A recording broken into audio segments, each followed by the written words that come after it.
नमस्कार. चला, आज आपण एका अशा वृक्षाबद्दल बोलूया जे फक्त एक झाड नाहीये, तर ते भारतीय संस्कृती आणि जीवनाचा एक पवित्र आधारस्तंभ आहे. आपण बोलतोय वडाच्या झाडाबद्दल, ज्याचं शास्त्रीय नाव आहे फाइकस बेंगालेन्सिस. विचार करा, हे झाड हजारो वर्ष जगू शकतं, कधी कधी तर एखाद्या गावाइतकं मोठं पसरतं. पण त्याच्या या विशालतेपलीकडे असं नक्की काय आहे जे त्याला आपल्यासाठी जीवनाचा एक पवित्र स्तंभ बनवता? चला तर मग याच प्रश्नाचं उत्तर शोधूया. तर याच्या अर्धाचा पहिला थर उलगडून पाहूया. वडाच्या झाडाला केवळ एक झाड नाही, तर चक्क एक दैवी निवासस्थान मानलं जातं. ते अमरत्व, स्थैर्य आणि एका सकारात्मक आध्यात्मिक ऊर्जेचं प्रतीक आहे. अशी एक मान्यता आहे की वडाच्या झाडाखाली एक विलक्षण सकारात्मक ऊर्जा असते आणि म्हणूनच या झाडाखाली बसून ध्यान केलं की मन अगदी शांत होतं आणि आपल्याला एक वेगळाच आध्यात्मिक शक्तीशी जोडलं गेल्यासारखं वाटतं. आणि यातली सगळ्यात रंजक गोष्ट म्हणजे असं मानलं जातं की वडाच्या झाडात हिंदू धर्मातील त्रिदेवांचा वास असतो. इथे बघा, मुळांमध्ये सृष्टीचे निर्माते ब्रह्मदेव, खोडामध्ये पालनकर्ते भगवान विष्णू आणि फांद्यांमध्ये संहारक भगवान शिव वास करतात. म्हणजे संपूर्ण झाड हे जणू एक दैवी रूपच आहे. आता वळूया काही पौराणिक कथांकडे. वडाचं झाड हे फक्त एक मूक साक्षीदार नाहीये, तर ते स्वतः एक कथाकार आहे. आपल्या प्राचीन भारतीय कथांमध्ये याला एक खूप खास स्थान मिळालं आहे. वडाच्या झाडाशी संबंधित सगळ्यात प्रसिद्ध कथांपैकी एक म्हणजे सावित्री आणि सत्यवानाची गोष्ट. आणि याच कथेमुळे वटसावित्री व्रत साजरं केलं जातं, ज्यात स्त्रिया आपल्या पतीच्या दीर्घायुष्यासाठी वडाची पूजा करतात. कथेनुसार याच वडाच्या झाडाखाली सावित्रीचा पती सत्यवान यानं प्राण सोडले. ती जागा एका अतिशय दुःखद घटनेची साक्षीदार बनली. पण आपल्या पतीवर असलेल्या निष्ठेमुळे आणि तिच्या दृढ निश्चयामुळे सावित्रीने त्याच ठिकाणी मृत्यूची देवता यमराजाचा सामना केला. तिने अजिबात हार मानली नाही. आणि अखेरीस काय झालं, तिने यमराजाकडून आपल्या पतीचे प्राण यशस्वीपणे परत मिळवले.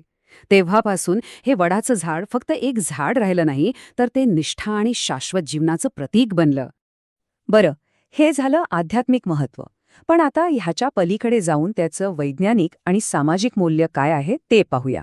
वडाचं झाड म्हणजे पर्यावरण आणि समाजासाठी एक शक्तिशाली घटकच आहे. हे एक प्रकारे पर्यावरणाचं इंजिनच आहे. वड प्रचंड प्रमाणात ऑक्सिजन निर्माण करतो, हवेतलं प्रदूषण कमी करतो आणि आजूबाजूचं हवामान संतुलित ठेवायला मदत करतो. इतकंच नाही, तर ते स्वतःची एक छोटी परिसंस्था तयार करतं, जिथे असंख्य पक्षी, कीटक आणि प्राणी आपला निवारा शोधतात.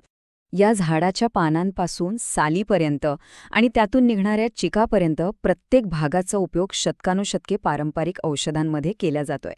उदाहरणार्थ, त्याची कोवळी पानं दात आणि हिरड्यांच्या आरोग्यासाठी गुणकारी मानली जातात, तर काही भागांचा उपयोग मधुमेह आणि त्वचेच्या आजारांवरही होतो. पूर्वीच्या काळी वडाचं झाड हे गावाचं जणू केंद्रस्थान असायचं. त्याच्या दाट, थंड सावलीत गावसभा भरायच्या, महत्त्वाच्या चर्चा व्हायच्या आणि अनेकदा तर तिथे न्यायनिवाडासुद्धा केला जायचा. म्हणजे हे झाड सामाजिक जीवनाचं हृदय होतं. आता हे बघूया की वडाचं झाड एक सांस्कृतिक प्रतीक म्हणून किती महत्त्वाचं आहे. ते फक्त एक झाड नाही, तर कुटुंब आणि भारताची राष्ट्रीय ओळख यांना एकत्र विणणारा एक धागा आहे. इथे खूप सुंदर साम्य दिसतं. वडाच्या झाडाची रचना ही अगदी आपल्या कुटुंबासारखी आहे. त्याचं मुख्य खोड म्हणजे आपले पूर्वज आणि त्यातून फुटलेल्या फांद्या आणि पारंब्या म्हणजे त्यांच्या पुढच्या पिढ्या, ज्या कुटुंबाचा विस्तार करतात.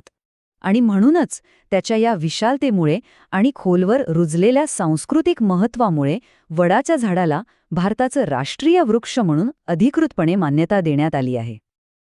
तर आता आपण ह्या सगळ्या विवेचनाच्या समारोपाकडे आलो आहोत.